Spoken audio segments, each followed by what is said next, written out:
Des pas dans le désert. Des pas qui ont changé le monde.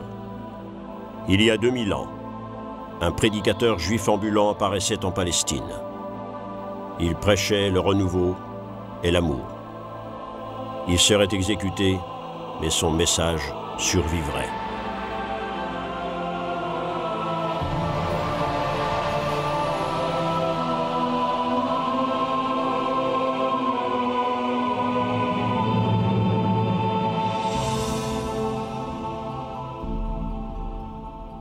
L'histoire du christianisme, un cortège infini d'humanité.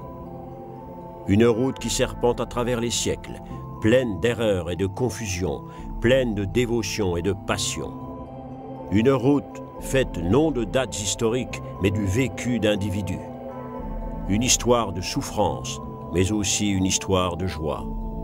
Une laborieuse recherche de la vérité qui dure depuis plus de 2000 ans.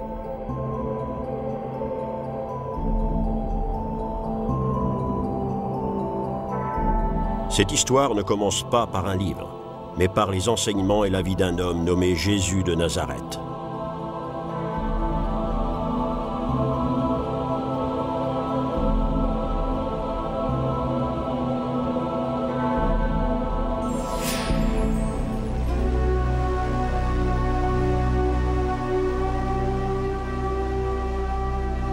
Jésus n'a personnellement laissé aucun écrit.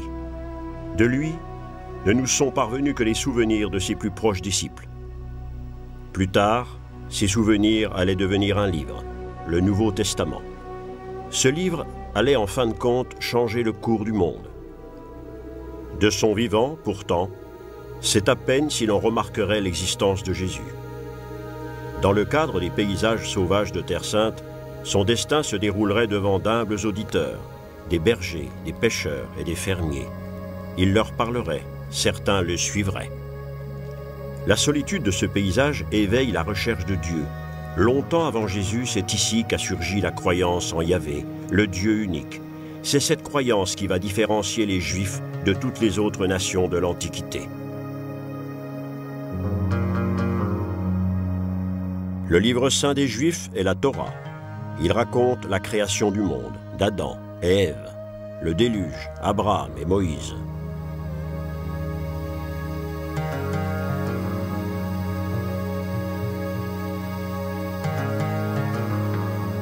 Né juif, Jésus a grandi avec ses histoires.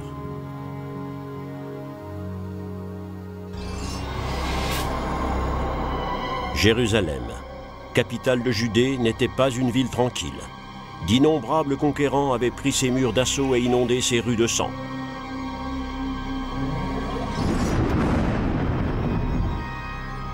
Du temps de Jésus, Rome était la puissance dominante. Le pourtour de la Méditerranée résonnait du fracas des légions en marche. La Judée n'était qu'une petite province de l'immense empire, une province agitée.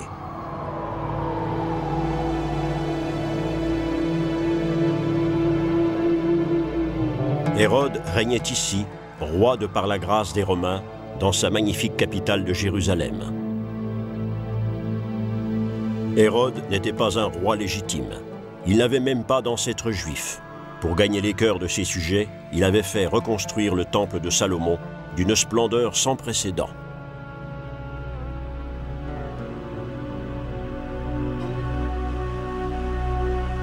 C'est au cours de cette période qu'avait lieu la naissance de Jésus. L'histoire de Noël dans l'Évangile selon Luc nous dit que Jésus est né dans une étable.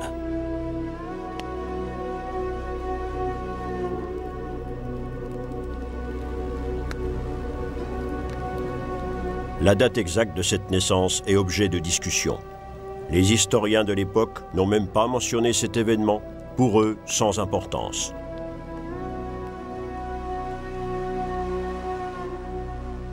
L'Évangile selon Matthieu raconte une histoire différente.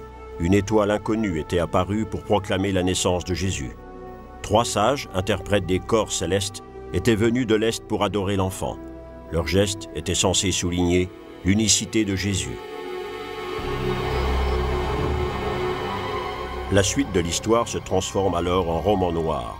Par crainte du roi Jésus, Hérode ordonnait la mise à mort de tous les enfants mâles nouveau-nés. il n'existe aucune preuve historique de ce meurtre massif. Il n'est même pas sûr que Jésus soit né du temps d'Hérode.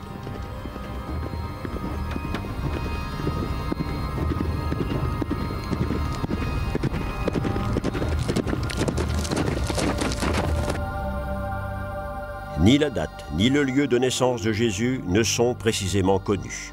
On doute même que l'église de la Nativité à Bethléem soit construite sur l'endroit exact de sa naissance. Les Juifs considéraient Bethléem comme la ville de David, fondateur du royaume d'Israël quelques 1000 ans avant Jésus-Christ. Les évangiles ont peut-être simplement voulu rapprocher Jésus du célèbre roi.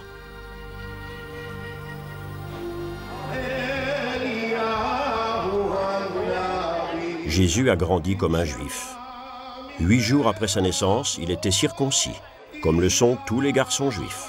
Aujourd'hui encore, l'anniversaire de la circoncision du Seigneur figure dans le calendrier chrétien. Tout au long de l'histoire, nombreux sont ceux qui ont eu beaucoup de mal à accepter la judaïcité de Jésus.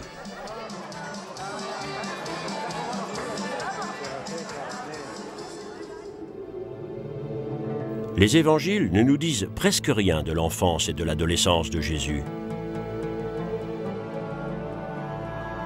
Jésus a grandi dans un monde de gens humbles. Son père, nous dit-on, était un charpentier de Nazareth, petite ville au nord d'Israël. Que fut l'enfance de Jésus ?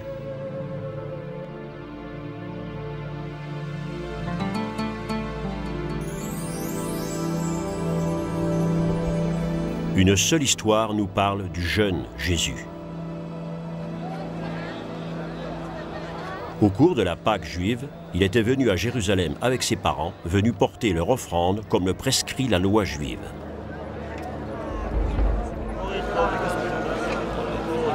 On raconte que le garçon, âgé de 12 ans, avait fait sensation à cause de l'intelligence avec laquelle il discutait de questions théologiques. Mais nous n'avons pas plus de détails. À un certain moment, Jésus se détournait du judaïsme orthodoxe pour aller vers un prédicateur du repentir très populaire à l'époque. Son nom était Jean le Baptiste. Jésus se faisait baptiser par Jean, un acte de renouveau spirituel et purificateur des péchés. À cette époque, beaucoup de Juifs croyaient que le jour du jugement dernier était proche.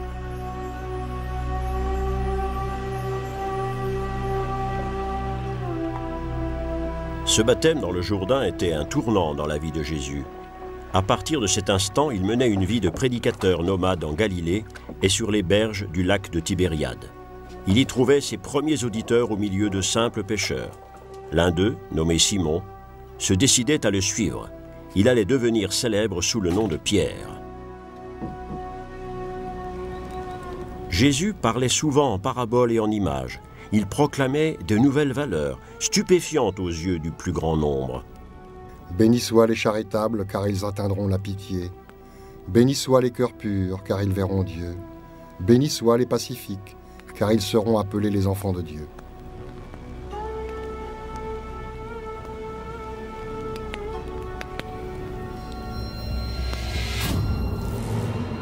Mais l'époque était tout sauf pacifique. La communauté juive était divisée. Des factions luttaient les unes contre les autres. Il y avait les zélotes. Ces fanatiques voulaient secouer le joug romain en employant la force brutale et la terreur. Jésus, lui, s'opposait à la violence.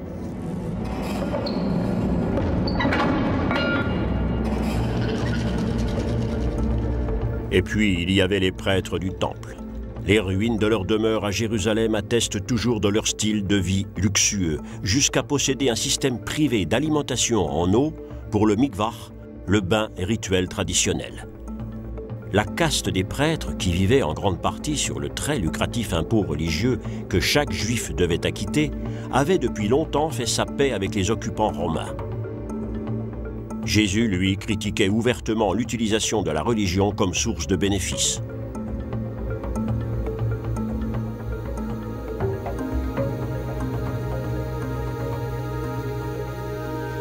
A-t-il sympathisé avec les Esséniens?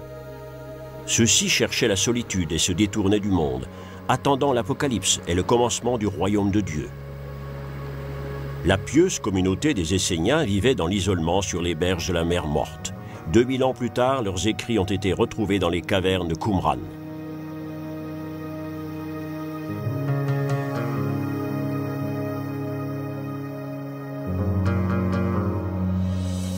Jésus a-t-il vécu dans la communauté des Esséniens, comme le pensent certains savants?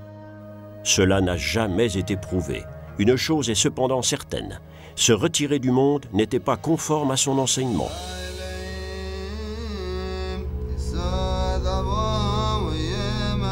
Les pharisiens formaient un autre groupe important de la communauté juive de ce temps. Ils cherchaient le salut dans l'observation méticuleuse des strictes règles de vie édictées dans la Torah.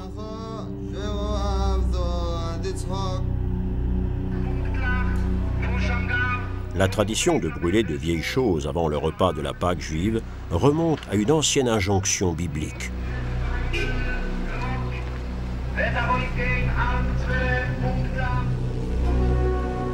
Jésus enseignait que la loi est faite pour les individus et non l'inverse.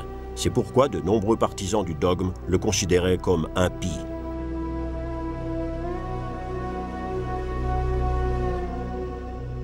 Il suivait les services religieux au temple, comme tout juif pieux. Mais, dans le même temps, respectait-il vraiment la loi du Shabbat? Ne l'avait-on pas vu avec des individus impurs? Ses apparitions au temple ne passaient pas inaperçues. En effet, celui qui prêchait la tolérance y perdait parfois son sang-froid. Il renversait les tables des changeurs. Ce fauteur de troubles dérangeait et se faisait ainsi quelques ennemis parmi les prêtres du temple. Puisqu'ils gagnaient leur argent grâce à ce commerce des offrandes et aux impôts religieux, ils allaient bientôt vouloir se débarrasser de lui.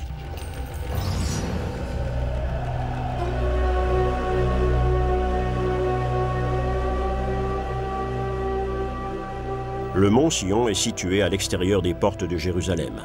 À la place où se dresse aujourd'hui une église catholique, Jésus avait trouvé un endroit où célébrer le repas de la Pâque juive avec ses plus proches amis. Ce repas, le Seder, est toujours de tradition dans les familles juives. Les aliments peu ordinaires, comme les herbes amères trempées dans de l'eau salée, ont une signification symbolique. Ils sont le rappel de l'exode des Juifs d'Égypte. Au commencement du repas, le chef de la maison dit une prière et bénit le vin, puis il rompt le matzo, le pain azim.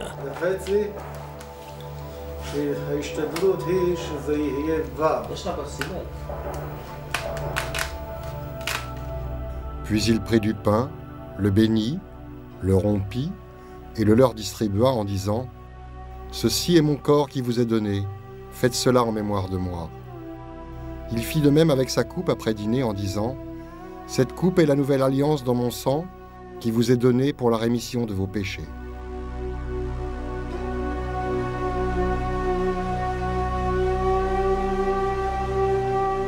Avec ces mots, Jésus donnait au vieux rituel juif une nouvelle interprétation. Selon les évangiles, Jésus avait prévu sa propre mort. Il savait qu'un de ses disciples, Judas Iscariote, le trahirait et le livrerait à ses ennemis pour de l'argent.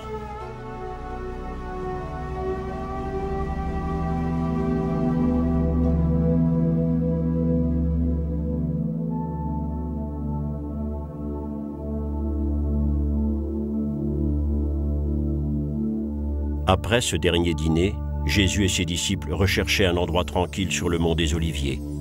Les antiques oliviers du jardin de Gethsémani étaient alors les témoins des événements. Il s'était assis pour prier, il était déprimé. La Bible décrit un homme agité d'une crainte mortelle. « Mon Père, si c'est en ton pouvoir, éloigne de moi ce calice. » On dit que Jésus a prononcé ces mots appuyés contre ce rocher. Il s'approche de ses disciples et les trouvant endormis, il dit « Ne pouvez-vous pas veiller 1 heure avec moi ?» C'était la dernière heure qu'ils passeraient avec leur maître. Le baiser de Judas scellait la trahison. Jésus était arrêté, emmené et torturé.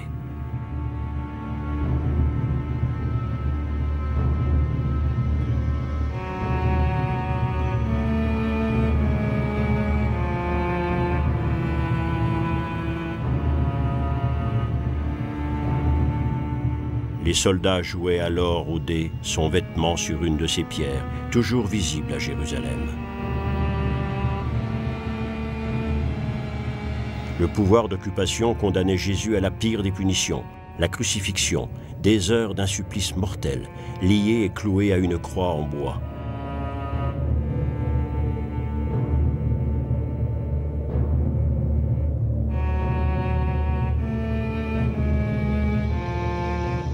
À 3 heures de l'après-midi, le martyr était libéré de ses souffrances. Jésus de Nazareth était mort.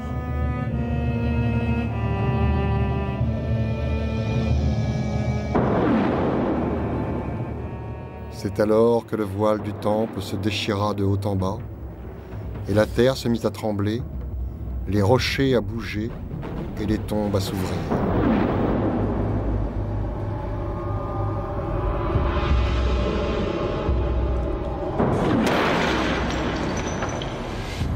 Les évangiles parlent de violents phénomènes naturels après la mort de Jésus pour dramatiser l'événement. Mais il n'en est fait nulle part mention dans les écrits de l'époque. Un homme riche avait un tombeau disponible. Il y déposait le corps et refermait le tombeau avec une pierre. Était-ce la fin? Jésus n'avait-il été qu'un épisode d'une époque mouvementée?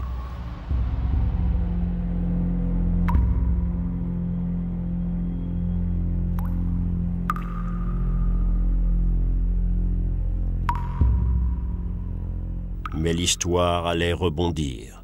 Selon les évangiles, 3 jours plus tard, des femmes venaient au tombeau. Il était vide. Illusion, tromperie, miracle? L'archéologie ne peut répondre à cette question. Une chose est certaine, des gens étaient soudain convaincus que Jésus était ressuscité.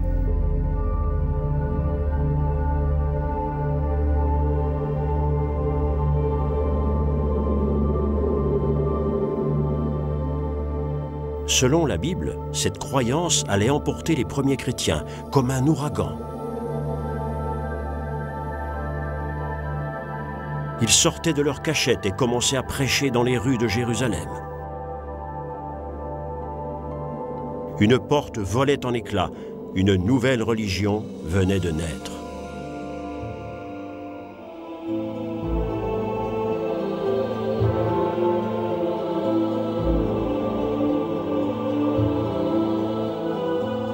Depuis lors, de nombreuses générations se sont demandé qui est Jésus?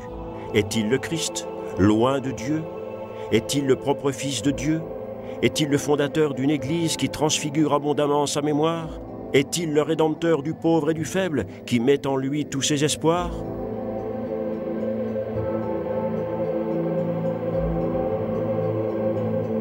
Sans relâche, jusqu'à nos jours, les gens se demandent ce qu'est réellement le christianisme.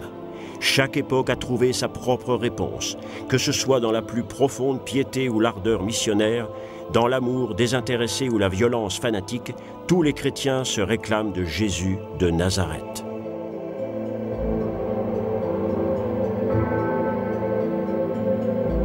Et pourtant, le Jésus historique reste un mystère. Depuis toujours et encore aujourd'hui, des gens recherchent la preuve irréfutable de son existence terrestre.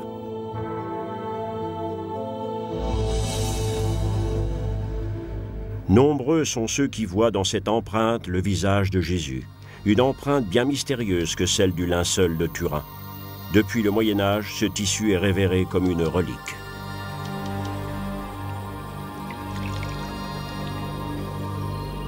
À la fin du XIXe siècle, l'Italien Secondo Pia en faisait plusieurs photos. Et ces photographies révélaient un phénomène surprenant. À l'œil nu, on discerne bien peu de choses sur ce linceul, mais le négatif photographique allait révéler une découverte sensationnelle. Le visage d'un homme.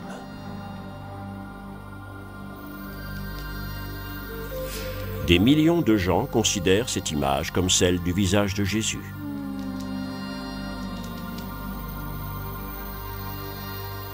Depuis lors, le linceul a aussi retenu l'intérêt des savants. Cette pièce de lin est 2 fois plus longue qu'un corps humain, afin d'en couvrir les faces antérieures et postérieures. Les taches noires proviennent d'un incendie survenu au cours du XIXe siècle. D'autres taches semblent être les empreintes d'un corps humain. À l'emplacement de la tête, des bras et des pieds, nous pouvons discerner des traces de sang. Ils pourraient avoir été causés par la flagellation, les clous et la couronne d'épines. Mais d'autres gens prétendent avec force que le linceul est une contrefaçon du Moyen Âge.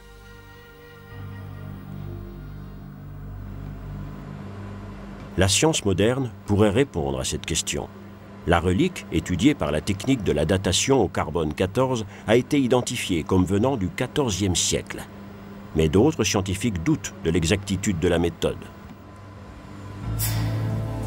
Peu de temps après, des chercheurs découvraient sur le lin du pollen de fleurs. Ce pollen proviendrait de la région de Jérusalem à l'époque de Jésus. Des images de synthèse mettent en évidence le caractère tridimensionnel de l'empreinte. Aucun faussaire médiéval n'aurait pu arriver à ce résultat. Ce visage reste une énigme.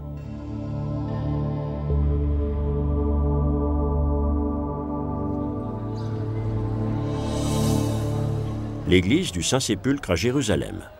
Le lieu le plus sacré de la chrétienté est depuis des siècles un aimant pour des millions de pèlerins du monde. La légende dit qu'ici Jésus a été crucifié et enseveli. Une église y a été construite au premier jour du christianisme.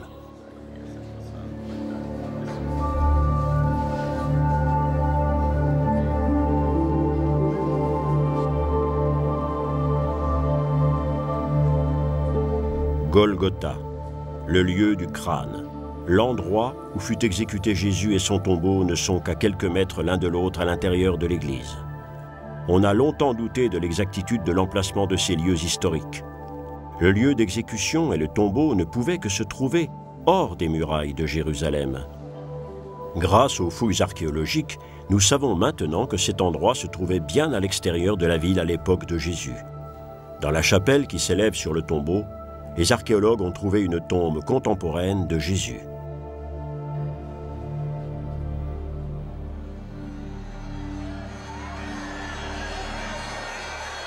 Pâques, dans l'église du Saint-Sépulcre. Le jour le plus important pour les chrétiens est le jour anniversaire de la résurrection. La lumière symbolise le passage de la mort à la vie. La liturgie chrétienne, telle qu'elle existe aujourd'hui, s'est formalisée au cours des siècles.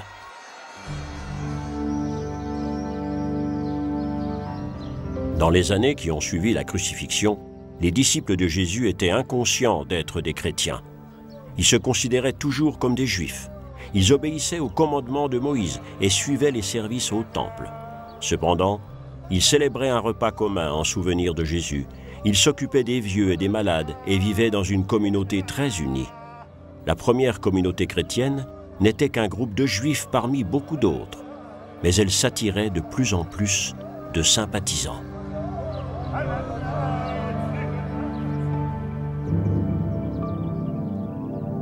Tout d'abord, ceux que l'on appelait les hellénistes, des Juifs ouverts à l'influence de la langue et à la culture grecque. Ils vivaient à l'étranger, dans des villes de style grec sur les côtes d'Asie mineure. Loin de Jérusalem, ils ne pouvaient satisfaire à de nombreux commandements, comme celui de se rendre au temple. Le judaïsme qui se pratiquait dans ces villes était moins fidèle à la règle. La croyance en Jésus allait trouver là un terrain fertile.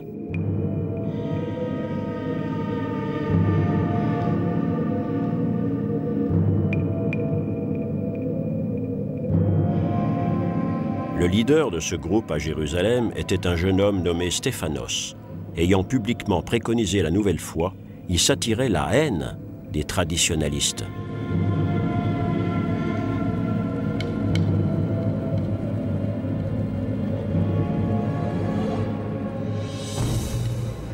Stéphanos était lynché à mort par ses adversaires. La nouvelle foi avait son premier martyr.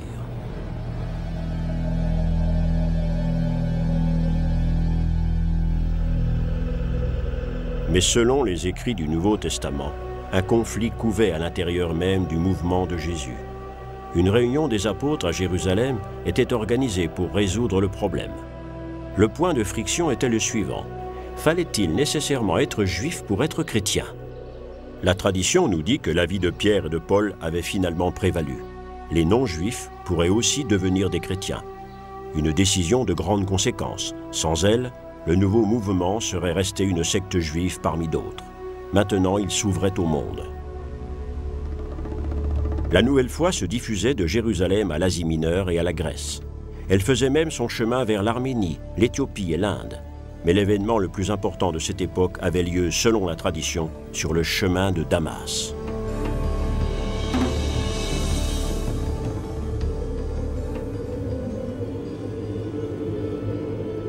Saul était un adversaire impitoyable des adeptes de Jésus. Selon les Actes des Apôtres, c'est sur le chemin de Damas qu'une expérience allait le changer pour toujours. Dans une vision radieuse, Dieu lui adressait la parole en ces termes. « Saul, Saul, pourquoi me persécutes-tu »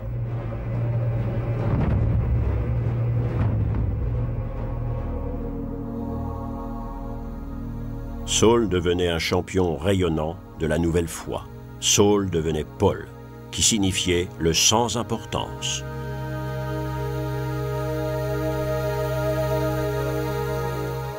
L'apôtre tardif avait un grand rêve. Il voulait étendre la nouvelle foi sur tout l'Empire romain. Il avait très peu de temps pour le faire puisqu'il se figurait que le Seigneur allait très vite revenir. Dans cette éventualité, il fallait qu'à cet instant, chacun ait déjà découvert le Christ.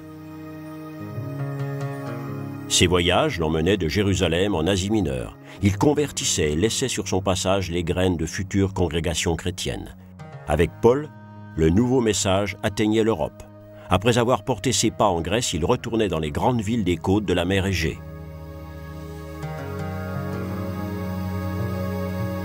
Éphèse était un centre de culture grecque, ce qui était alors le parangon de la culture et de la modernité. Son temple était classé comme une des 7 merveilles du monde. Et pourtant, même dans cette métropole sophistiquée où les gens n'étaient pas facilement impressionnés, Paul trouvait de nombreux auditeurs. Les populations avaient grand besoin de religion.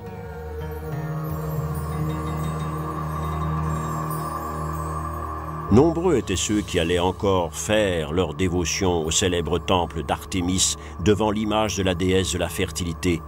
Mais ces dieux trop humains avaient perdu leur pouvoir. Leurs histoires étaient depuis longtemps devenues la substance dont étaient faites les comédies. Incorrigible séducteur, même le père Zeus ne provoquait plus le respect. D'autres modes religieux se propageaient, cultes mystérieux, religions secrètes, accessibles aux seuls initiés. Des profondeurs de l'Asie était venu le culte de Mithra.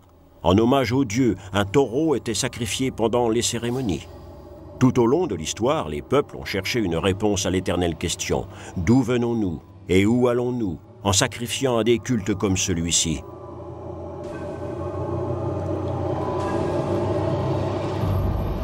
Dans le monde antique, la mort était la fin absolue, une fin sans espoir. Paul leur donnait une autre réponse. La résurrection de Jésus offrait à l'humanité le cadeau de la vie éternelle. Un message fascinant qui expliquait à lui seul l'attraction pour la nouvelle foi.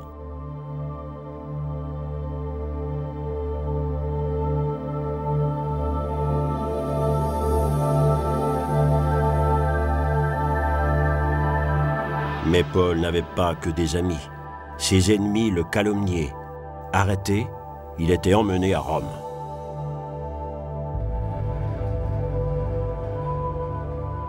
En tant que citoyen romain, il avait le droit de se défendre devant les tribunaux de la capitale. Les événements arrivés à cette époque sont restés dans l'obscurité. Sur ce point, le récit des Actes des Apôtres reste muet.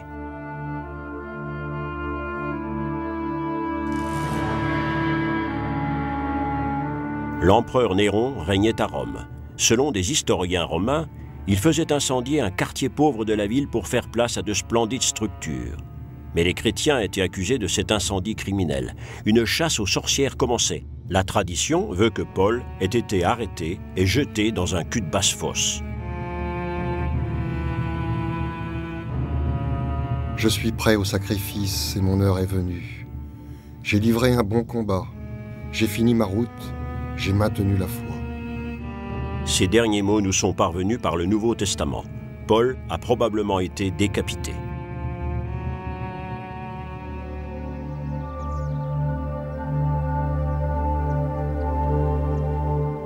On dit que son tombeau se trouve dans l'église romaine de Saint-Paul au-delà des murs. Paul n'avait pas vu le retour de Jésus que beaucoup de chrétiens attendaient, mais il était fermement convaincu que le salut par la mort et la résurrection du Christ avaient déjà eu lieu. C'était un fait pour tous les croyants, présents et à venir.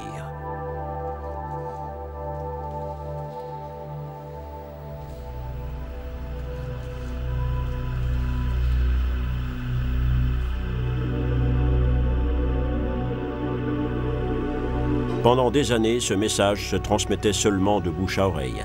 Alors que les derniers contemporains de Jésus s'éteignaient, des fidèles commençaient à préserver la mémoire de sa vie et de ses paroles.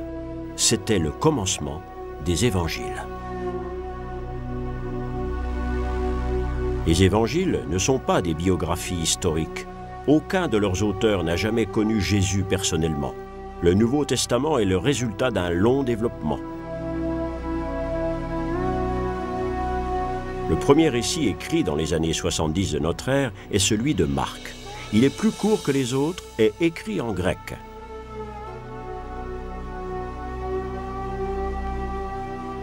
Quelques années plus tard, Matthieu transcrivait ce qu'il connaissait de la vie et du message de Jésus. Il est évident qu'il connaissait le texte de Marc. Il le cite parfois mot à mot. Luc a également copié Marc. Mais d'autres passages ne se retrouvent que chez Matthieu et Luc. Cette anomalie a conduit d'éminents spécialistes de la Bible à conclure qu'il avait dû exister une autre source, une compilation des paroles de Jésus inconnues de Marc. Ce texte, que les savants tentent depuis 1835 de reconstituer et appellent « la source », inélégamment abrégé « Q », a cependant disparu. L'Évangile selon Jean est celui qui diffère le plus de tous les autres. Il lie le message de Jésus aux idées philosophiques grecques. Mais le 4e évangile n'est pas le dernier chapitre du Nouveau Testament. Vient s'y ajouter un texte mystérieux, on le croit originaire de Patmos, une petite île de la mer Égée.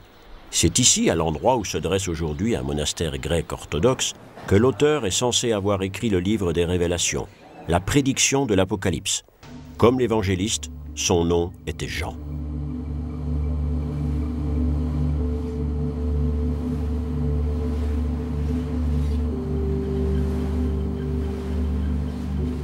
La légende veut qu'il ait eu ses visions dans une caverne rocheuse. Des artistes médiévaux ont dépeint le rêve de Saint Jean le Divin de manière resplendissante.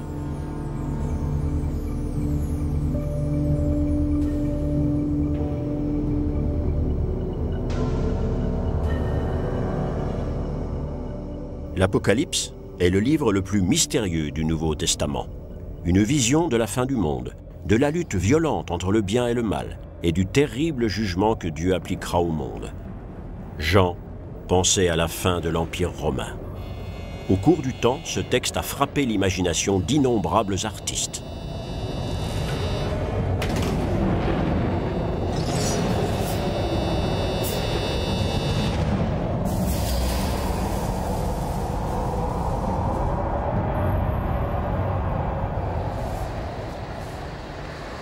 Depuis quelques 250 ans, les savants ont recherché les plus anciens manuscrits du Nouveau Testament.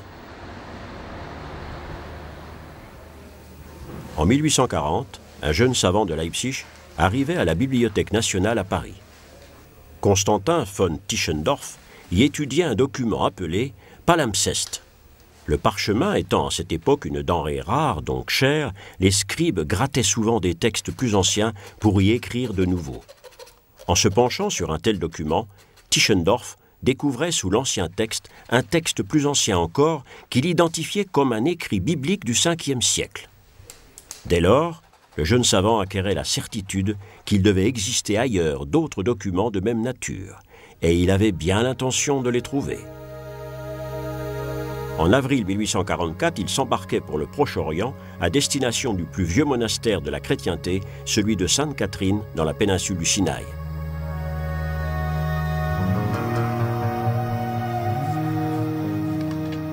Aujourd'hui, ce lieu possède une collection unique de livres et de manuscrits anciens, certains d'entre eux datant de l'Antiquité. Ce trésor est maintenant bien gardé, mais lors de la venue de Tischendorf, les moines s'intéressaient peu aux exceptionnels témoignages des premiers siècles du christianisme.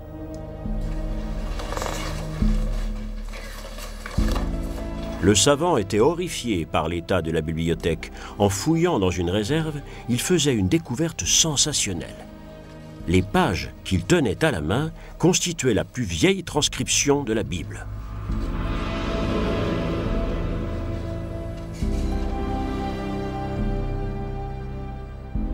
Ce texte est resté dans l'histoire sous le nom de Codex Sinaiticus. Il contient la quasi-totalité de l'Ancien et du Nouveau Testament rédigés en grec et date du début du IVe siècle. Une des sources les plus précieuses pour la recherche biblique. Cette découverte a un épilogue. Tischendorf ramenait le codex avec lui en Europe. Il laissait aux moines du monastère Sainte-Catherine sa promesse solennelle de le leur rendre. Le reçu, écrit en grec, est toujours au monastère. Quant au codex, il est encore dans les rayons du British Museum à Londres. L'Angleterre héberge également un autre trésor biblique. Dans la bibliothèque du Magdalen College de l'université d'Oxford se trouvent 3 minuscules fragments de l'Évangile selon Matthieu. Ce sont probablement les textes les plus anciens du Nouveau Testament. Le laser est couramment utilisé pour étudier les documents bibliques. Le rayon pénètre au plus profond des couches du papyrus et révèle les traces d'encre invisibles en surface. Les lettres perdues réapparaissent. Grâce à ces techniques, la science pénètre de plus en plus avant dans la recherche des textes bibliques primitifs.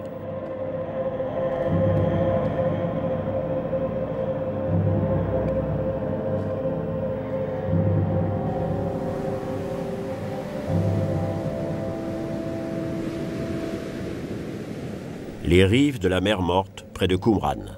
Il y a plus de 2000 ans, la secte juive des Esséniens s'était retirée dans ce paysage rocheux déchiqueté.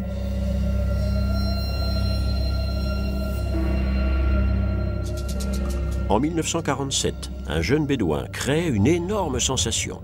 Lors d'une excursion, il pénétrait dans une des innombrables cavernes trouant les pentes escarpées des falaises bordant la mer Morte.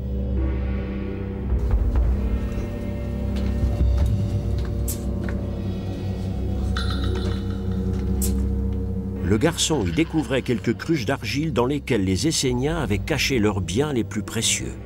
Le climat sec du désert les avait préservés pendant 2 millénaires. Le garçon n'avait aucune idée de l'importance de la découverte qu'il venait de faire. À l'intérieur des cruches se trouvaient d'antiques parchemins. Toute la connaissance de la tradition juive avait été préservée par les Esséniens.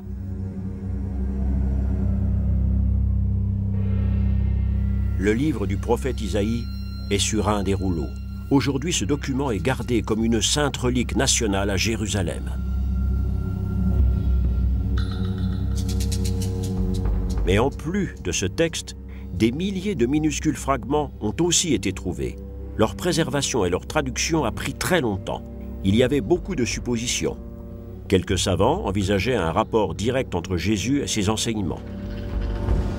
Beaucoup prétendaient qu'après les découvertes de Qumran, il allait falloir réécrire l'histoire du christianisme.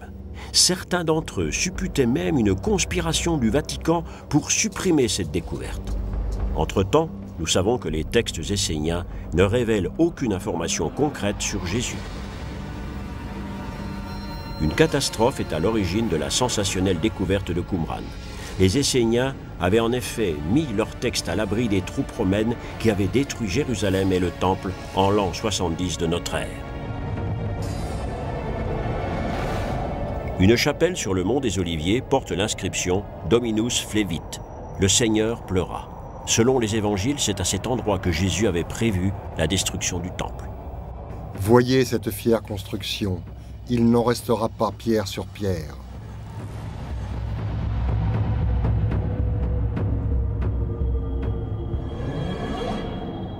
Les derniers rebelles juifs eux-mêmes s'étaient installés sur le roc de Masada, d'où pendant 2 ans, ils opposaient une féroce résistance.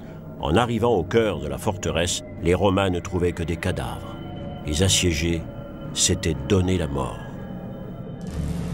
La destruction de leur nation dispersait les Juifs dans le monde entier. Elle allait également avoir des conséquences pour les chrétiens. Jérusalem n'était devenue qu'un souvenir. À partir de cet instant, Rome, le centre de la puissance mondiale, devenait la ville où allait se jouer le destin du christianisme, lié jusqu'à aujourd'hui au nom de l'apôtre Pierre. Selon la légende, Simon-Pierre, fuyant la persécution des chrétiens sous Néron, aurait rencontré Jésus sur la voie à Pia. À sa question « Quo vadis Domine ?» Seigneur, où allez-vous? Jésus lui aurait répondu « Je vais à Rome, mourir une deuxième fois. » Rempli de honte, Pierre aurait alors fait demi-tour. Il était jeté dans un cachot souterrain où, selon la tradition, Paul allait aussi attendre son exécution.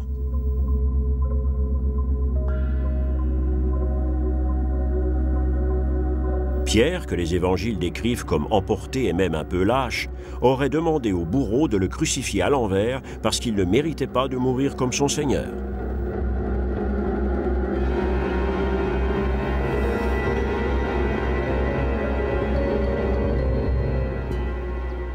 Jésus aurait dit à Pierre, « Tu es Pierre, et sur cette pierre, je bâtirai mon Église. »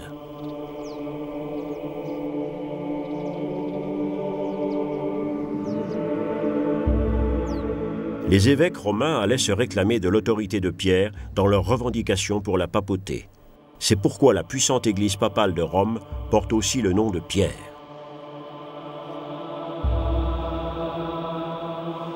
Au XVIIe siècle, le trône papal était construit au-dessus du lieu où la tradition place le tombeau de Pierre. À ce moment-là, le minuscule groupe des disciples de Jésus était depuis longtemps devenu une grande puissance.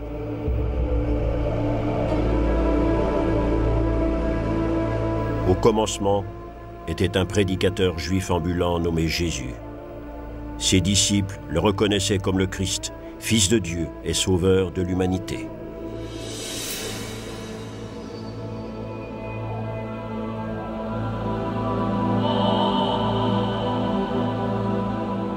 Un pouvoir venait de naître qui allait bientôt s'étendre sur le monde entier. Il perdurerait au long des siècles et allait déterminer le destin de nations entières.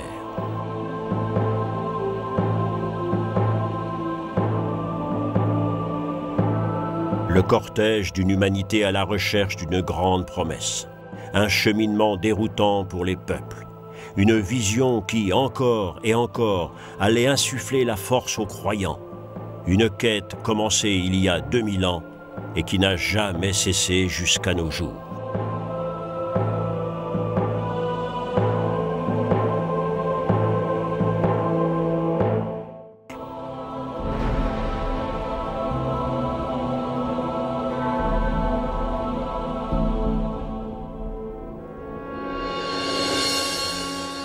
Les documents antiques nous décrivent des chrétiens humbles, non violents et courageux devant les épreuves. Les récits de leur histoire dégoulinante de sang et pourtant un concentré d'atrocités incompréhensibles et de scènes d'horreur que les premiers chrétiens endurèrent en toute sérénité.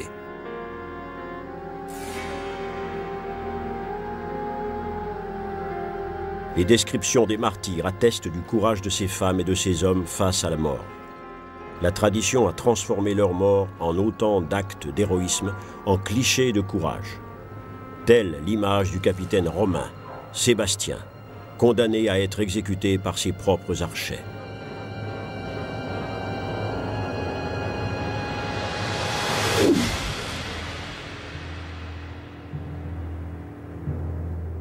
Leur mort les rendait immortels et contribuait à l'existence même de la nouvelle foi.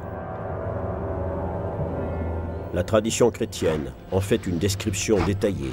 Les martyrs étaient les héros de la foi. Quel rôle, cependant, ont-ils vraiment joué dans le succès grandissant du christianisme? Comment cette petite secte des provinces judaïques allait-elle devenir l'église officielle du monde romain? Les martyrs sont la clé de la plus grande énigme des premiers temps du christianisme.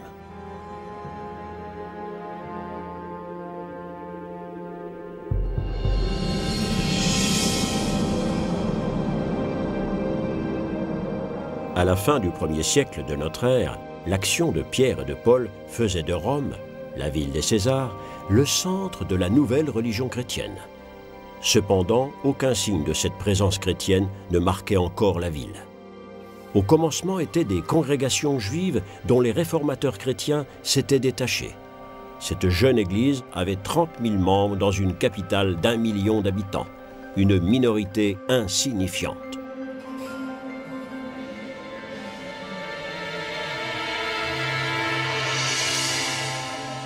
Il n'existait aucune construction servant d'église, aucune cérémonie publique. Le christianisme se pratiquait en secret. Cependant, le message chrétien se diffusait comme une traînée de poudre. Débordant ces frontières fortifiées des Marches, les possessions de Rome s'étaient étendues tout autour de la Méditerranée. Rome régnait sur le monde. Les émissaires chrétiens pouvaient ainsi se déplacer librement le long des axes de communication parfaitement entretenus. Une langue commune permettait de communiquer jusqu'aux plus lointaines frontières de l'Empire. Des postes avancés protégeaient l'Empire des agressions extérieures. La nouvelle religion allait utiliser ces infrastructures pour se propager. Elle n'avait pas nécessairement besoin de temples ou de lieux saints. Elle était mobile. Elle se déplaçait avec les fidèles, de proche en proche, de province en continent. La nouvelle foi ne tirait pas son existence de sites sacrés, mais plutôt de ses écritures saintes. Une innovation technique allait accélérer ce développement. Le rouleau peu pratique était peu à peu remplacé par le codex relié. Le livre était né.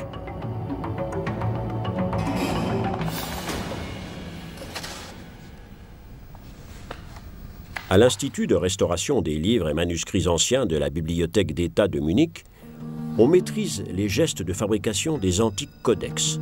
Les feuilles prépliées sont liées en volume avec du fil et une aiguille selon une technique développée par les relieurs de l'Antiquité. Un feuillet représente 16 pages et un volume est composé de 25 feuillets. Ce qui signifie qu'un codex peut avoir une épaisseur de 400 pages. Les fragiles pages de papyrus ou de parchemin sont protégées par des couvertures faites de bois ou de cuir. Avec ces pages que l'on peut tourner, le codex est de très loin supérieur aux encombrants rouleaux. Le contenu de 7 rouleaux est compilé dans cet unique codex. C'est un avantage important pour une religion qui a construit son expansion principalement sur l'écrit. Au premier jour du christianisme, d'innombrables copies de textes bibliques avaient été faites, dont les fragments sont aujourd'hui préservés comme de grands trésors dans des bibliothèques.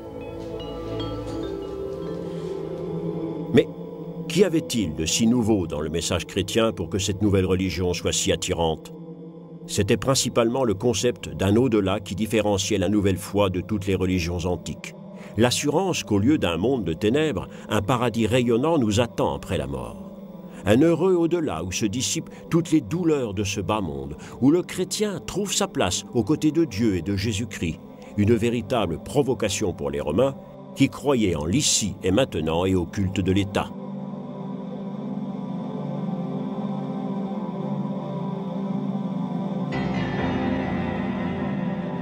Pour le pouvoir, les chrétiens comptaient sur une tolérance qu'ils n'étaient pas en droit d'attendre puisqu'ils refusaient de sacrifier au culte de l'État et de l'empereur.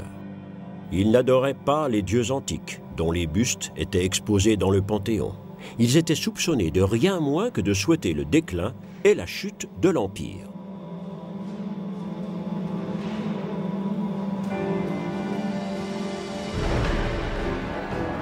Ce n'est pas cette attitude de rejet de la part des chrétiens qui allait provoquer les répressions de l'État, mais le nombre rapidement croissant de leurs membres.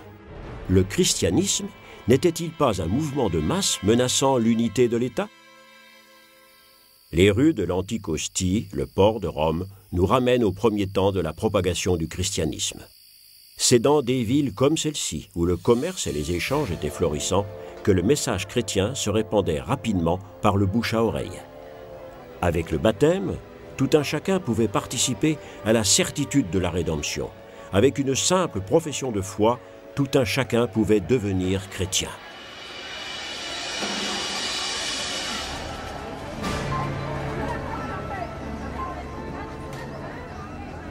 À la fin du XVe siècle, l'artiste de la Renaissance, Raphaël, voyait le monde antique comme un monde cosmopolite, instruit et bien informé. On y étudiait les étoiles, la philosophie et la géométrie, un monde où s'épanouissaient la science et les arts.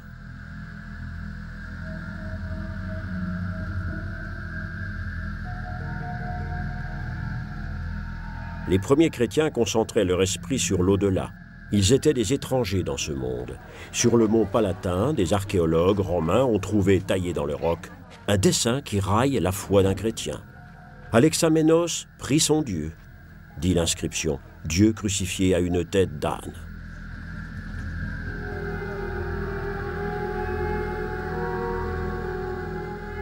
Les congrégations chrétiennes comptaient cependant dans leur rang des membres de riches familles patriciennes qui avaient longtemps profité de l'ordre social de l'Empire. Pourquoi rejoignaient-ils les chrétiens considérés comme des radicaux sans patrie? L'Empire romain avait passé son zénith.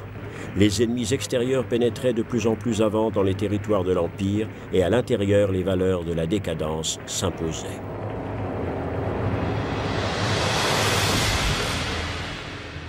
De sanglantes guerres civiles déstabilisaient l'empire multinational. Des épidémies et des catastrophes naturelles décimaient des provinces entières. L'empire, autrefois si glorieux, avait-il perdu la protection des dieux? Ou les anciens dieux étaient-ils simplement sur le déclin? Aucun sacrifice, aussi grand soit-il, ne semblait capable de les faire revivre.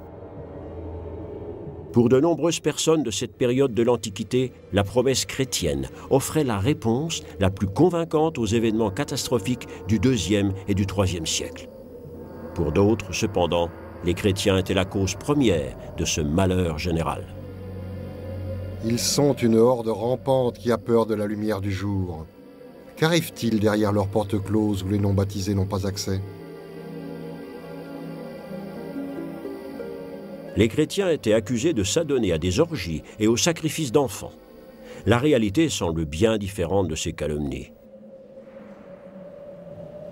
Les archéologues pensaient que l'église Santa Pudentiana à Rome avait été construite sur la propriété d'un premier chrétien. Pourrait-il y trouver les traces des premières formes de la liturgie chrétienne ?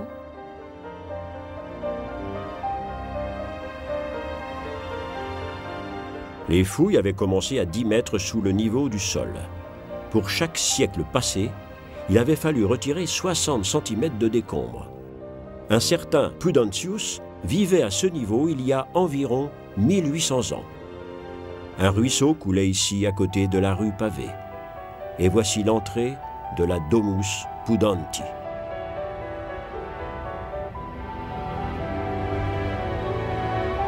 Les traces des poutres soutenant le plancher de l'étage.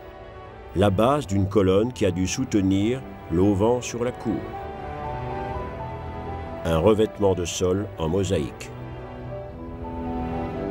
Des réunions chrétiennes ont pu avoir lieu ici. Un repas de la communauté précédait l'invocation du Seigneur dans l'attitude typique de prière en ces temps reculés. Les chrétiens y lisaient les évangiles et des lettres des apôtres. On y baptisait et on collectait de l'argent pour les veuves et les indigents.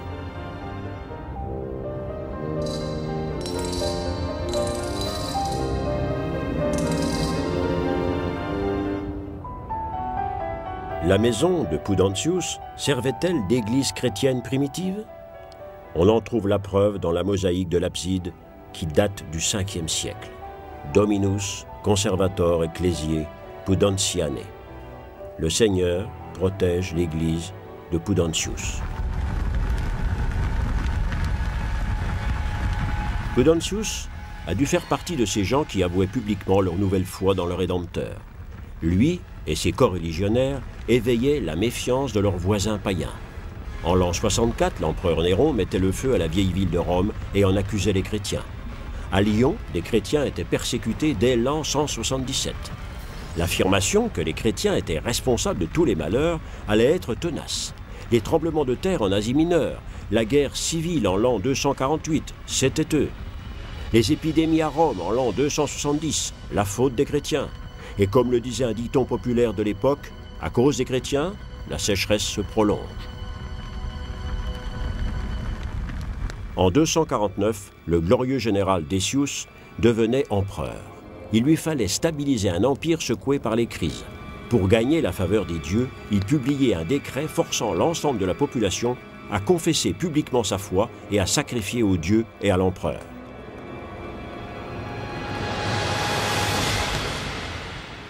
Les commissions locales travaillaient lentement, mais un à un. Chaque citoyen devait leur faire une déclaration. Pour les chrétiens ne voulant pas abjurer leur foi, la situation devenait rapidement dramatique. La collection de papyrus de la Bibliothèque nationale autrichienne à Vienne ne compte pas moins de 12 000 documents. Parmi ces pièces rarissimes se trouve un de ces certificats d'offrande. Ce papyrus de la taille de la paume de la main a un jour garanti la survie de son propriétaire.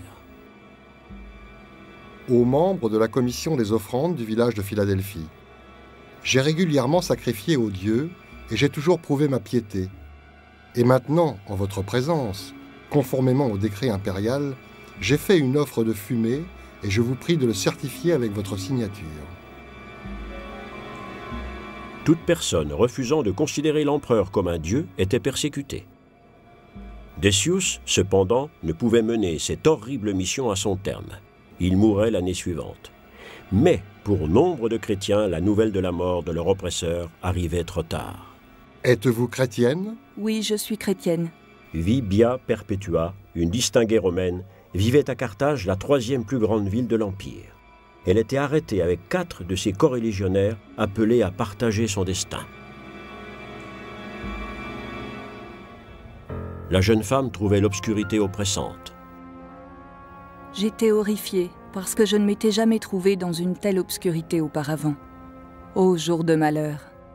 Il faisait terriblement chaud parce que les gens étaient pressés les uns contre les autres et je me faisais du souci pour mon enfant. Le récit de Perpetua sur sa vie en prison, écrit de sa propre main, est un des témoignages les plus poignants des martyrs chrétiens. Il raconte l'histoire avec force détail. Les diacres de la congrégation subornaient les gardes pour permettre aux prisonniers de sortir prendre l'air une fois par jour. L'enfant en bas âge de Perpetua était autorisé à rester en prison avec sa mère. Libérée du souci de mon enfant, j'ai retrouvé ma force. La prison est soudainement devenue un palais pour moi, et je préfère être là que n'importe où ailleurs. La période d'oppression ne permettait pas les compromis. Chaque ville, chaque maison était le théâtre d'une lutte religieuse féroce entre chrétiens et païens.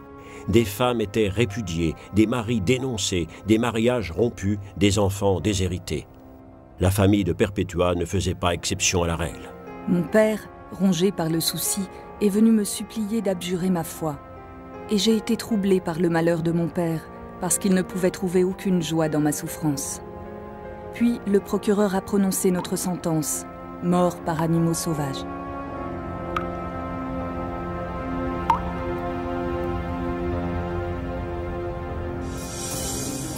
Nous sommes revenus à la prison remplis de joie.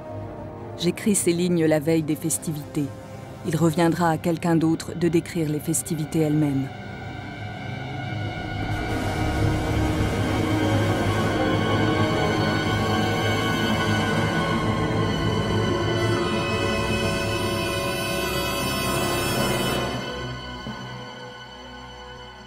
L'Empire, en décomposition, offrait un spectacle à ses sujets dans l'espoir de le distraire de ses insatisfactions. Du pain et des jeux. Les animaux sauvages en étaient les exécuteurs.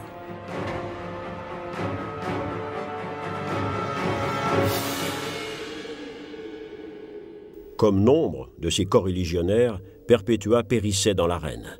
Sa fin sanglante se voulait un signe d'avertissement. Mais pour de nombreuses personnes, la digne attitude des martyrs était exemplaire. La terreur était cependant incapable d'éradiquer la nouvelle foi, bien au contraire. Selon un témoin de l'époque, pour chaque chrétien assassiné, des douzaines de païens se convertissaient. Le sang des martyrs devenait la pépinière de l'Église.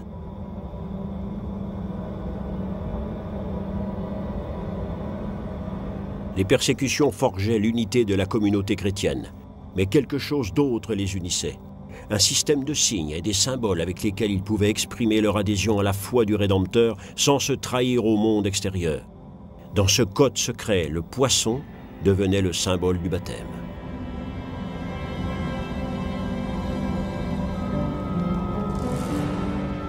Le mot grec pour poisson est ichthys. Un mot est attribué à chacune de ces lettres décrivant ainsi la nature du Christ. Iesus Christos Theou Ios Soter. Jésus-Christ, Fils de Dieu, Sauveur.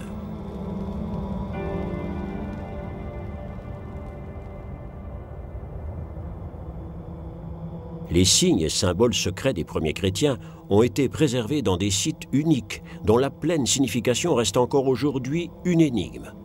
Les catacombes étaient-ils des lieux de refuge dans les temps d'oppression?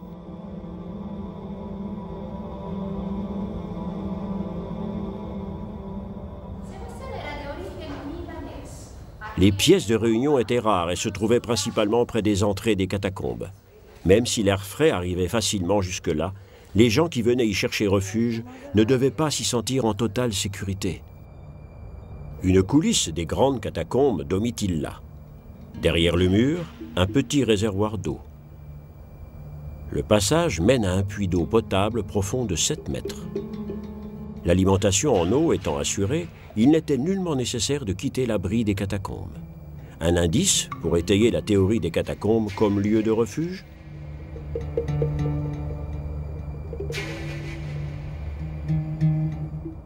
Les couloirs de circulation sont étroits. Les gens pouvaient-ils rester ici pendant des jours, des semaines ou même des mois? Nombre d'éléments infirment pourtant cette thèse. Un système souterrain de cette taille était forcément connu des autorités romaines et cette cache n'était pas sûre. Mais alors, quel était donc l'usage des catacombes? N'était-il que de simples cimetières souterrains? En fait, on y trouve un nombre considérable de tombeaux creusés en niches dans les parois.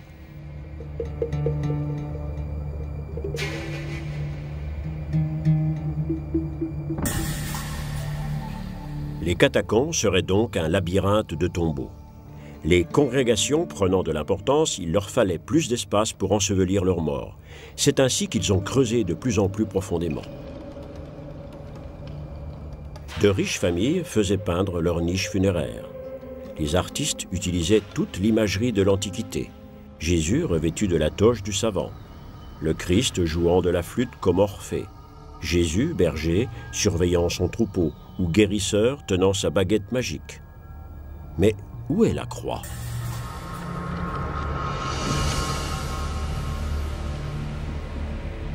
Il est évident que la passion du Sauveur et sa mort sur la croix ne jouaient aucun rôle dans l'iconographie de l'Église chrétienne primitive.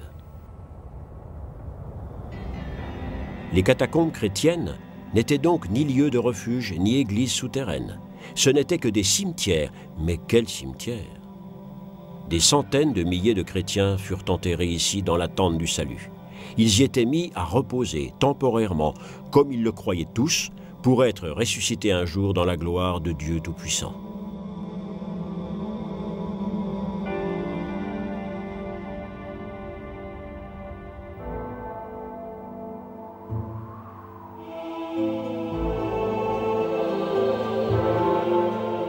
Les prémices étaient achevées. La graine que Jésus avait plantée commençait à germer. Les savants pensent que dès la fin du IIIe siècle, plus de 10% de la population de l'Empire romain croyait au message de Jésus-Christ. Les communautés chrétiennes se structuraient. La hiérarchie de l'Église commençait à prendre forme. Des mouvements de charité se constituaient pour venir en aide aux plus pauvres. Ces œuvres se sont perpétuées jusqu'à nos jours, bien qu'elles aient parfois été dévoyées.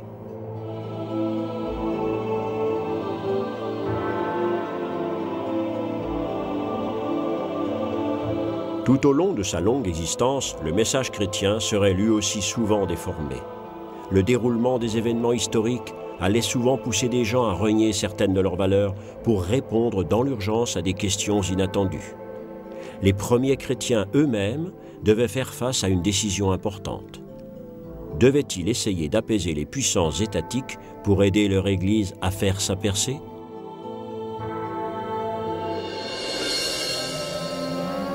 Les premiers chrétiens vivaient dans l'attente de l'avènement imminent du royaume de Dieu sur terre. Après une attente longue de 3 siècles, l'espérance des premières congrégations commençait à vaciller. Les chrétiens s'installaient définitivement dans le monde des hommes.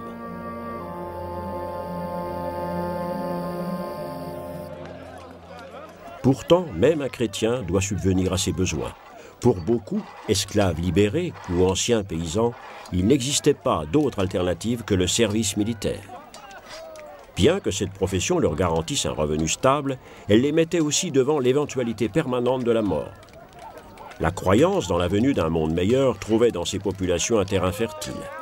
Le christianisme était sur le point de rattraper les autres communautés religieuses. Mais un événement allait survenir, qui, dans un bouleversement révolutionnaire, allait élever le christianisme au-dessus de toutes les autres religions cohabitant dans l'Empire. C'est un soldat qui allait contribuer à cette percée décisive du christianisme.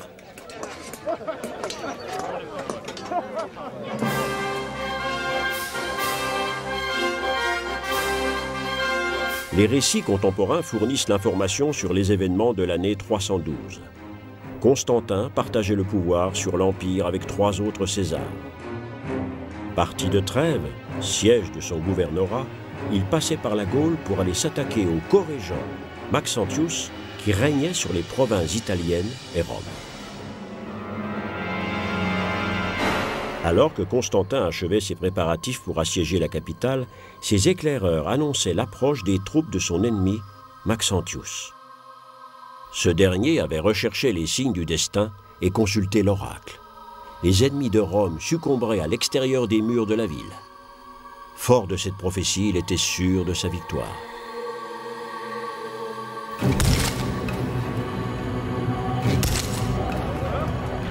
Pour empêcher l'avancée de Constantin, Maxentius avait détruit le pont en pierre de Moulviane.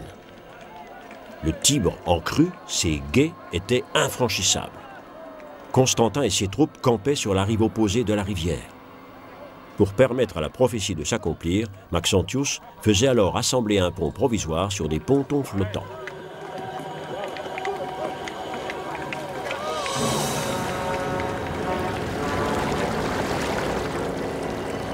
Selon la légende, le 27 octobre 312, à la veille de la bataille du pont de Moulviane, Constantin voyait apparaître dans le ciel un monogramme de feu, le monogramme du Christ.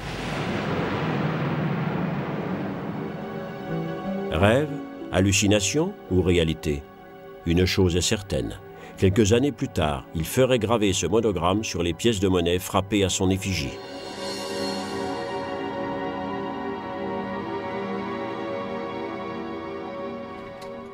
Mais qu'avait bien pu voir Constantin dans le ciel étoilé de ce mois d'octobre 312?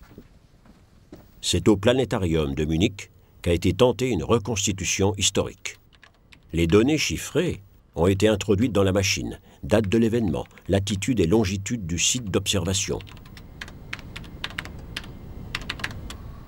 Le voyage dans le temps pouvait commencer. Des historiens chrétiens nous ont laissé un récit précis des événements. Une voix aurait attiré l'attention de Constantin vers le ciel. « In hoc signo vinces » »« Par ce signe, tu vaincras ». Mais qu'avait-il vu dans le ciel?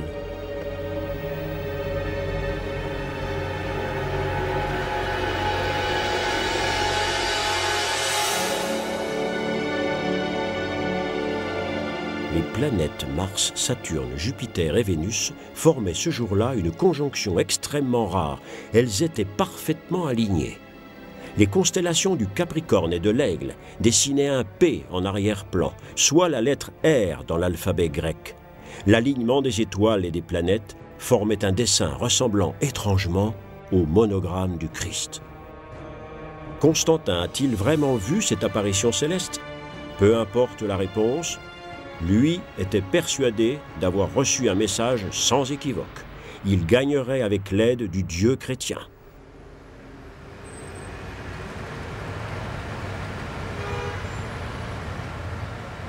Le pont de Moulviane devenait ce jour-là un tournant majeur dans l'histoire du christianisme. Les touristes d'aujourd'hui ne peuvent voir les flots de sang qui rougissaient les eaux du Tibre en ce jour d'octobre 312. Des milliers de soldats mourraient ici. Un bain de sang était en train de transformer un mouvement religieux souterrain en religion d'État.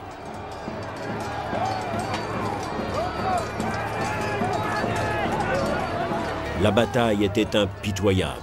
Largement inférieures en nombre, les forces de Constantin réussissaient pourtant à anéantir les unités d'élite de son ennemi, ainsi que la garde personnelle de son rival.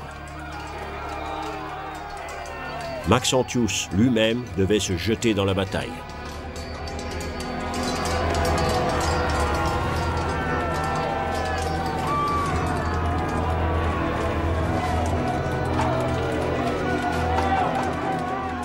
Alors qu'il traversait le pont flottant, son cheval se dérobait.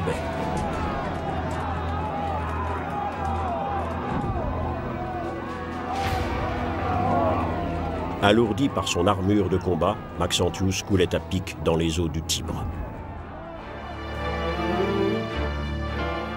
Les arcs de triomphe attendaient le vainqueur, mais aussi les problèmes. En ce début du IVe siècle, le tissu social était totalement déchiré.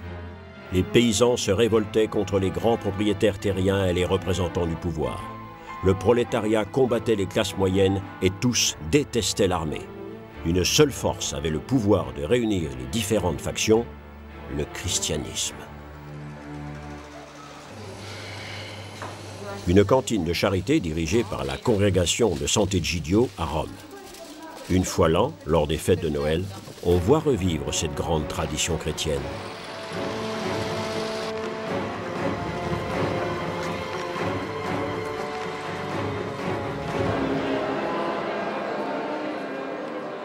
Ce jour-là, un millier de personnes indigentes sont invitées à un dîner de fête dans la basilique.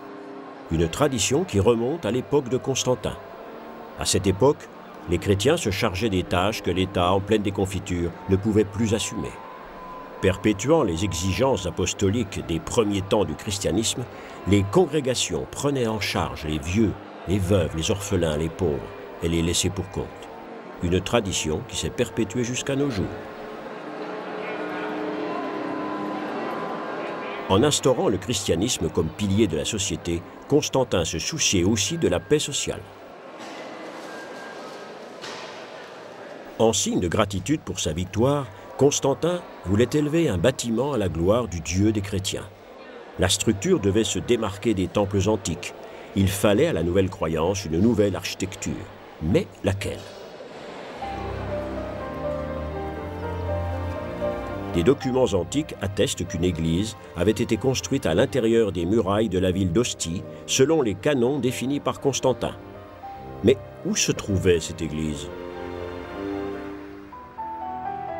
Toutes les tentatives pour retrouver les bases de l'église d'Ostie avaient longtemps échoué.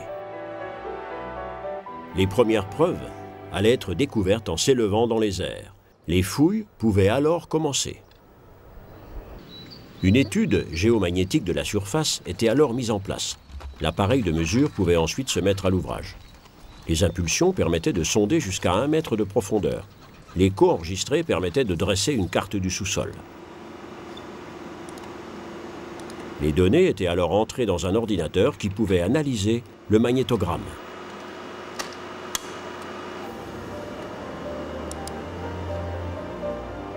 L'image magnétique du 5e secteur de fouilles d'Ostie révélait alors une sensationnelle découverte archéologique, l'église de Constantin.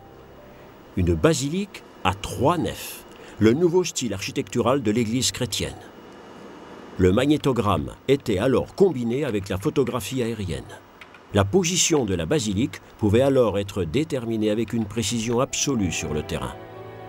Les mesures extérieures étaient impressionnantes. Large de 24 mètres et longue de 55. Voici sans aucun doute le plan de l'église de Constantin. Les différentes données étaient envoyées en temps réel à l'Université technique de Munich. 123 Meter 76 und Angle d'orientation 83-27, exactement. C'est donc l'abside nord. Les archéologues travaillant sur le site présumé recevaient leurs informations par téléphone. Les calculs de distance et d'orientation et les informations données par l'ordinateur étaient transmises pour exploitation aux scientifiques sur le site.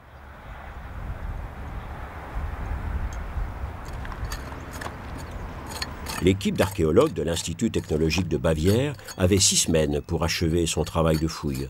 Les traces de construction étaient soigneusement mises à jour et interprétées. Les fondations de l'église font 8,27 m. Des découvertes significatives permettaient de reconstituer la basilique avec exactitude. Ce mur circulaire extérieur indiquait un baptistère, la base intacte d'une colonne. Un sarcophage, dernier lieu de repos d'un chrétien. Les découvertes complétaient l'image de l'église de Constantin. Finalement, grâce à l'ordinateur, il était possible de reconstituer l'église dans son ensemble.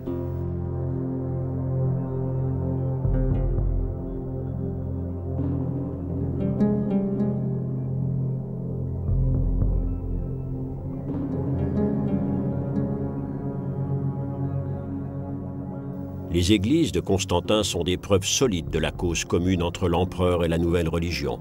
Elles étaient construites selon l'architecture des antiques palais basiliques, l'architecture du culte impérial, tel qu'il est toujours préservé dans la basilique de San Giorgio.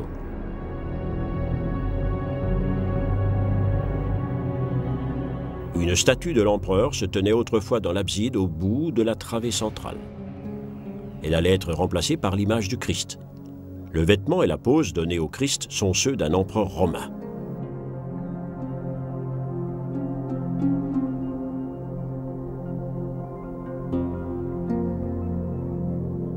Constantin était intransigeant.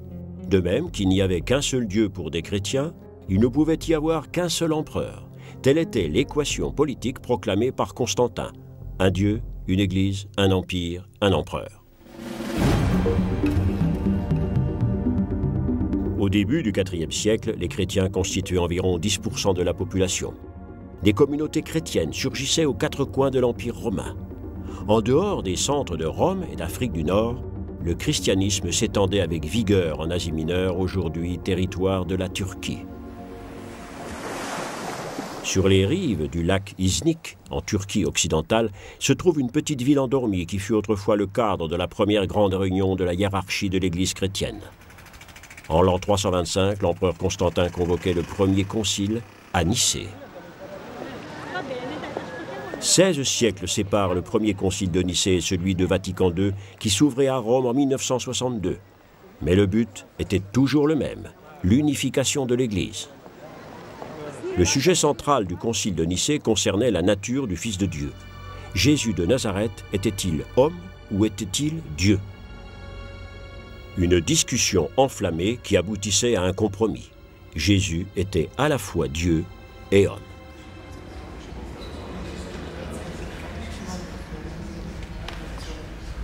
Lors d'une messe solennelle pendant le Concile Vatican II, le pape Paul VI portait le texte de l'Évangile. Il démontrait ainsi la prééminence des Écritures saintes depuis le premier concile de Nicée.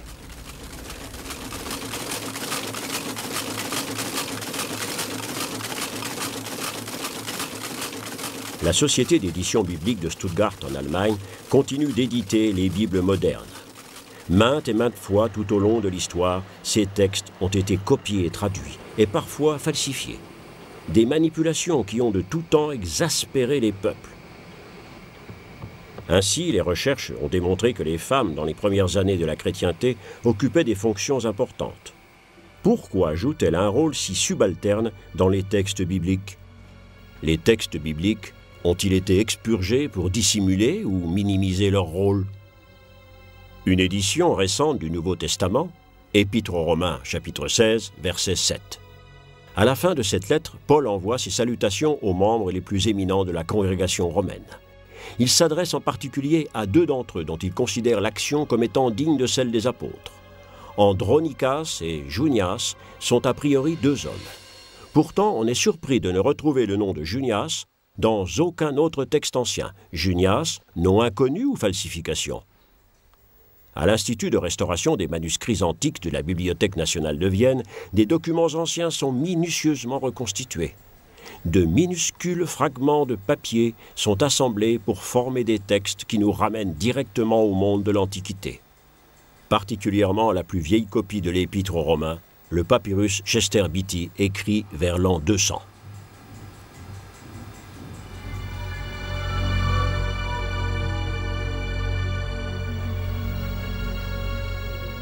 Épître aux Romains chapitre 16 verset 7. Le manuscrit grec nomme Andronikas et un deuxième apôtre, Iunia, sans aucun doute une femme. Mais une femme ne pouvant être un apôtre, on a, avec le temps, transformé son nom en Iunias, prénom masculin. C'est ainsi qu'a été supprimé l'héritage féminin du christianisme primitif.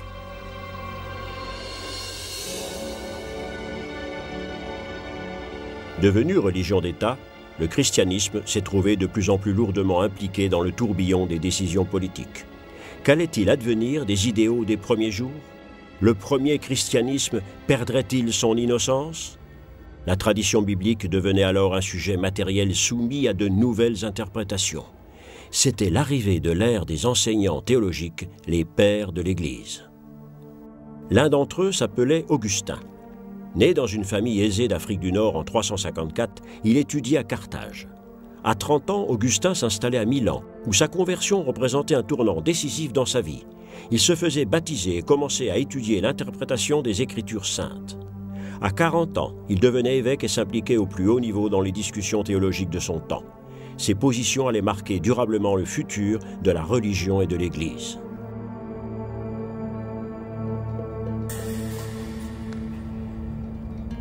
Au temps des persécutions, tous les chrétiens ne s'étaient pas montrés aussi fermes que les martyrs. Beaucoup, même des évêques, avaient renié leurs convictions devant la menace et s'étaient éloignés de la foi. Mais alors, quelle valeur avaient les sacrements qu'ils avaient prodigués?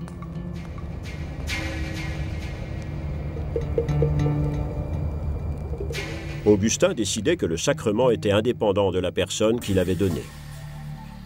Des décisions comme celle-ci allaient bien au-delà de la tradition biblique, mais les conditions historiques les rendaient incontournables. L'an 410 voyait la fin de l'Empire romain d'Occident. 20 ans après que l'empereur a élevé le christianisme au rang de religion d'État, Rome tombait aux mains des hordes des Goths d'Alaric. Une fois encore, il fallait apporter des nouvelles réponses théologiques à cette situation. Augustin déclarait que même une nation chrétienne ne pouvait avoir la garantie du salut éternel. Le salut n'existe que dans l'autre monde. En réponse aux problèmes du monde, quelques chrétiens se retiraient pour mener une vie ascétique, loin de l'agitation des villes. Ils voulaient commencer à se consacrer totalement à Dieu dès leur vie terrestre. C'était le début du mouvement monastique. Ils vivaient dans le désert ou dans des régions montagneuses isolées. Ils vivaient en communauté ou en ermite, comme le père Pietro, capucin italien qui s'est retiré dans la montagne il y a 27 ans.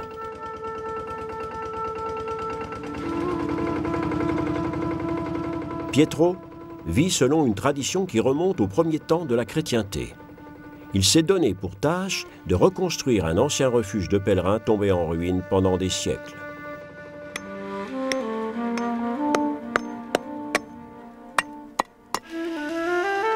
Un chrétien construit son église. Le père Pietro le fait seul et à la main. Représente-t-il le vrai christianisme ?